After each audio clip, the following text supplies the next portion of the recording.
Merhaba. Bugün gerizekalılık yapacağız. Oh yeah. Alıyorum. 101 elmasım gidiyor. Megalodon Meg. Güzel. Açalım bunu da açalım. Ender kostüm.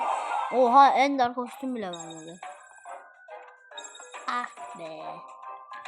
Megalodon Meg'le bir maç yapalım. Bakalım Meg'in kostümüne bir. Megalodon Meg.